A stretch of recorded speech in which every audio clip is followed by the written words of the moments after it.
everyone, Chef Sace here. So I'm gonna do my chicken Katsu Sando. First part, the chicken. So this is a boneless, skinless chicken breast. You can get it like at a store. I'm gonna pound it out just to even it out, and so it cooks evenly. So really easy. Between plastic wrap, do not make it too tight because it's gonna flatten out and you'll kind of see. So if you make it too tight, then it just bricks through. You don't need any fancy tools. It is easier with like a meat mallet. There's ones that go like this and have a round bottom. There's one that looks like a hammer, but you can also use this. It takes a little bit of practice because you want to make it flat and even, and use that and just pound it out. But because sometimes if you do too far on the edge, you'll break it up. But right now we're gonna do that. Move it around a little bit. You get it. So it's nice and even. Sorry about the sound. It might drive you crazy, but that's kind of where you want it. Just nice and even, nice and flat. You can go a little bit more too, but I just want to show you how to do that. And before we start, I'm gonna season this with kosher salt. Get it all the way around on both sides. And then put it back on the plastic. And then we're gonna put it in the refrigerator. What this is gonna do is actually absorb into the chicken. You know, a lot of times when you're sauteing stuff, you kind of do it a la minute or just right before you put it in the saute pan. But for this one, I wanted to get into the meat and it'll change the texture a little bit, but we're gonna stick that in the fridge and go from there. So now we're going to bread or dredge the chicken breast and then cook it. So there's the chicken breast. It's been in the fridge for about 30 minutes, salted. So I'm gonna put a little pepper on it, a little fresh grind on each side, like this. I'm gonna make sure my pointer doesn't hit it so I don't get chicken stuff on the pepper mill. All right, now, into the first part, flour, all purpose, real simple. Now you just wanna get it coated so everything sticks on it. So what you're gonna do after that is make sure you pat it off so all the excess flour is off of there, just like that. And this is egg and a little bit of water. Some people use some milk, I just use some water just to thin it out, just so it's not so sticky. And it'll give a nice little coat. And then we're gonna go into Panko, which are Japanese breadcrumbs. They're just dehydrated, so they look a little bit different. It's gonna go right into there and to there. And we're gonna make sure it's coated really, really well. And then once we get that, we're gonna do a double dip. I like to do double dip, which means we're gonna go again in the egg wash. And then we're gonna go back, make sure it's getting coated. Your hands do get messy, so you can use gloves if you want. I'm not right now. I'm just gonna get it cooked. Spread that back out, even it out. And then there. And then we're going to make sure it gets really on there. Sometimes you have to add more. These are pretty shallow bowls, so I'm doing just one. It's probably better if you use a bigger one to make sure you can get all the way through. So let me finish that up and then we'll go to the next. I'm going to cook my chicken katsu now. So it's breaded, it's nice, it's going there. So I've got rice bran oil.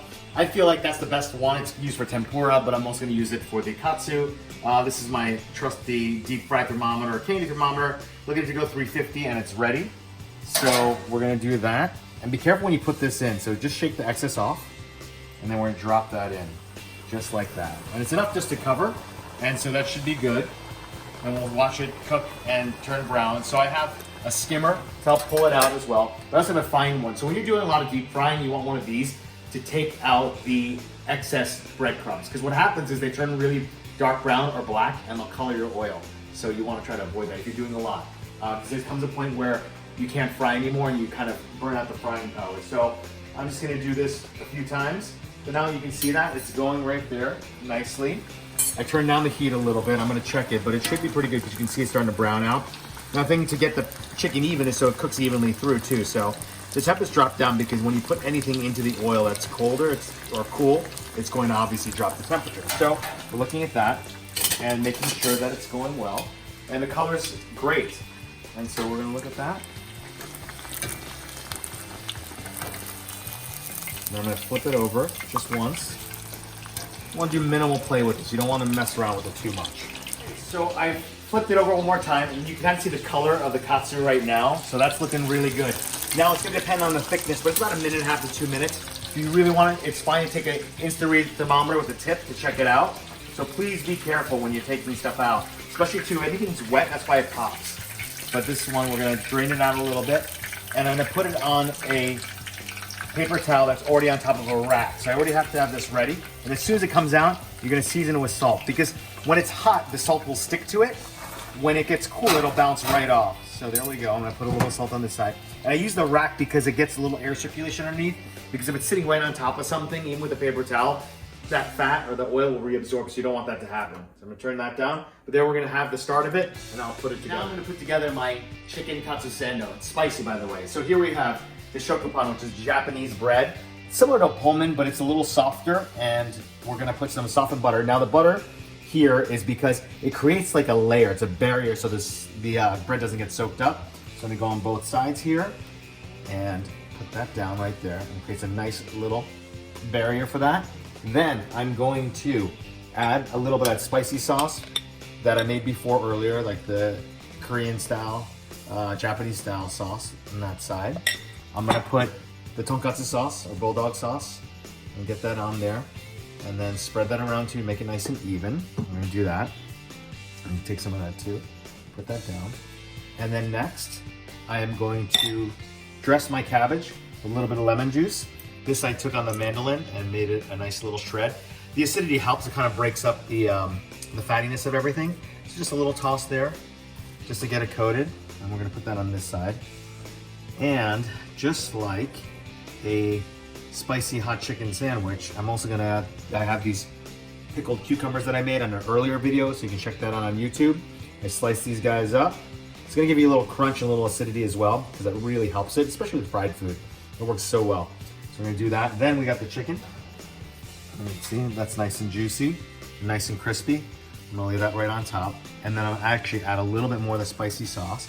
And then you can limit or put more on if you want as spicy as you want it. And then I'll put a little bit of this on this as well. You don't want to soak it too much, but just enough for flavor. Add a little more cabbage.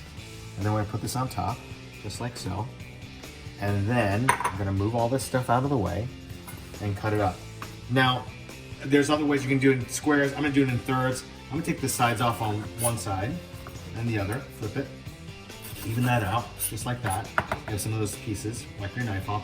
And I'm gonna go into thirds. Let's see, I'm gonna go this way and go one, pull it down. I'm using a serrated knife, and they said let the blade do the work, wipe it down, 2, 3.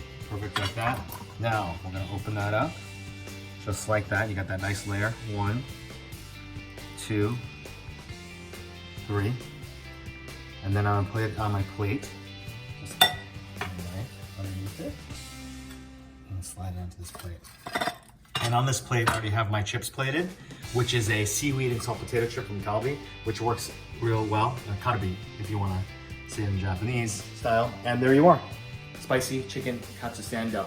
So, if you like this video, like it and let me know. If you have any comments, please comment and tell me how yours went out, or if there's anything else that you'd like to see. And subscribe.